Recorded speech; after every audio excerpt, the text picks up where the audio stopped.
Hello? You received a collect call from the Washington State Correctional Facility. This call is from Nigga, help! You will receive plenty charges on this call, but we won't discuss it because it's going to be so goddamn big. Would you like to accept these charges? This nigga. Yeah. We're putting you through. Yo, Trick, you there? Trick. Yeah, man. What's up? Nigga, I got something to say. Hey, what's going on? I didn't mean to cut you off, but you know what I'm saying? I'm the land. Yeah. I'm excited. Let's get it. You know what I'm saying? This is O'Neal Jones, a.k.a. Renegade Merc. Let's get it. Like and subscribe. Hey, like and subscribe. Hit that motherfucking button. What's up? What's up? I'm Trickery, you know, keeping it real, keeping it chill. That's how I do. Trick. And it's your boy King G, the host of CanonVision X, where we have real topics, real discussions, and real debates. Let's get real. In today's episode, we're going to get into it. It's the black man versus police in America. Before we get into black man versus the police, let's go back, because everything's always rooted in history. Let's go way back in time. So, the formation of the police. It was originally formed in Europe, I believe 1797. But of course, America takes things over here and they make it great again. Yes, sir. So in the mid 1800th century, the policing came to America. But the original jobs in America was to catch and police the slaves. They were the original slave catchers. That evolved into them enforcing the black codes and the Jim Crow laws, the same police force that we have today. Some of our mistrust is deeply rooted in the origins of policing in America. Yes. And a lot of people refuse to accept the fact that because of this whole country, a lot of its foundation is based on a lot of the things that Slavery. the racism. That's Slavery. not just slavery, but I mean institutional racism that it's Slavery. deeply rooted in everything that is in this country. Like the old girl from The Office, she was under fire because of some tradition in her old town where she was like the princess, but people had found out that thing was actually a callback to a KKK tradition.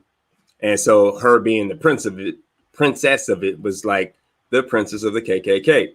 Now, because all this stuff is deep rooted and, you know, they don't like to reveal the history of it. So what they do is sweep it under the rug and then just don't talk about the origins of things. So she didn't know, but she was under fire. And a lot of people don't realize there's a lot of traditions in this country that's deep rooted in systemic racism. It was always with that superior complex that people think that if you're not white, then you're beneath them. And it's not even white if you're white, because there's certain off-white that still didn't qualify for that level of what they say, that level of not superiority, but that equal, you know what I mean? Yeah, they're just right. not. Well, I mean, when they made the Constitution and they put all men were created equal, they weren't talking about men that look like us. Yeah, no. That's 100%. That's a fact. I'm not trying to be. That's a fact. We were not equal at the time. We had to get our rights later. Black lives matter. Black lives matter. Black lives matter. It stated that we were 3/5 of a human being in that. Not that originally, government we document. had to be upgraded to 3/5 a person. And it's all ironic because we built this country. Like, half of the traditions were started by us. But Juneteenth, Memorial Day. We'll talk about that one a little bit. But yeah, we started this country. We made it. We made America. But you know, history gets rewritten, and now we are where we are. Yeah. right. But 9 times out of 10, we're not even looking for the credit. Not No. at all. We just want to be equal. That's it. Hey, y'all can make it. Greatest country in the world. We just want to walk around here, be able to raise our kids, be treated equal. Simple as that. Well, there's a definition, equal and equality. Equality is just that the opportunity to be treated the same. Equal is given that, that push, that extra cushion to bring people up. And at one point, being equal, that mind frame was something that we needed. I mean, but the fact that we have Black millionaires, if we actually band it together and we can have our equality the way we truly deserve. I mean, that's a touchy subject for a lot of people because, people still want reparations. But I mean, because we have so many Black millionaires, we actually could do so much more, but we don't have that community. Like inside of, like, for instance, East Indians or the Asian community, they have people that come from their own country over here. And what they do is they like have this like melting pot of money for them to come over, start a business. They get a business popping. And when it's lucrative enough, they open up another business and send someone else from their country over here. And then that's how they populate and end up coming straight over here being millionaires. We have too many millionaires in the Black community where we should be able to do that. But we just don't have that unity. It's that crabs in a barrel mentality. Yeah. Kind of rooted in, policing in America and that divisiveness, divisiveness, I should sort of say. Yeah. But we'll get into some of those topics though. We're going to talk about everything here on CanonVision X. But let's get back to policing in America. So the first question I have for you guys is, what is your thoughts on the police involved violence going on in America right now? We'll start with you on now. Oh man, you're talking about the policing. We live in a police state, and there's nothing we can do about it because you have too many people who's delusional about the idea of police. I take time out to talk to, my fellow Caucasian friends out here in the streets and to give them a little true view of how this country works, especially involving police.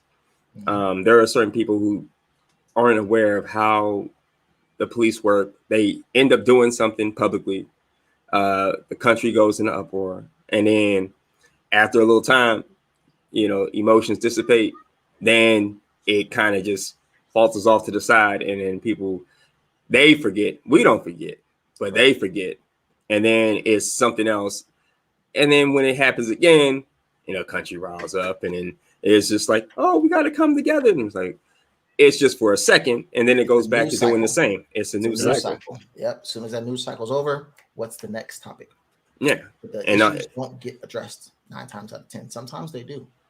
Yeah, we have way too many things that they use a deterrent to distract us. It's so many things that they push these agendas to confuse people to forget that the focus.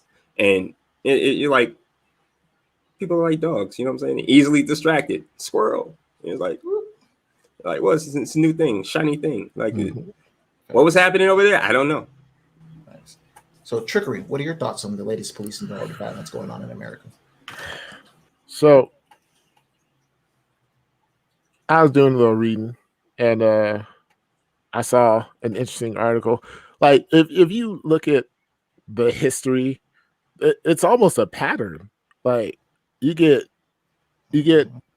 History I don't know, four or five of these incidents at least that we hear about a year. At least filmed, recorded. Yeah, and that's the only way. If it's not recorded, it doesn't exist. Out of sight, out of mind. Ignorance is bliss for or so people, not this color. But we can't be ignorant. Yeah, ignorance is dangerous. Yeah, exactly. And I mean, sometimes that you get some decent results, but it takes you got to give up both arms, both legs, your head just to get that result. That kind of touches a little bit on what I was talking about, that we're not banded together.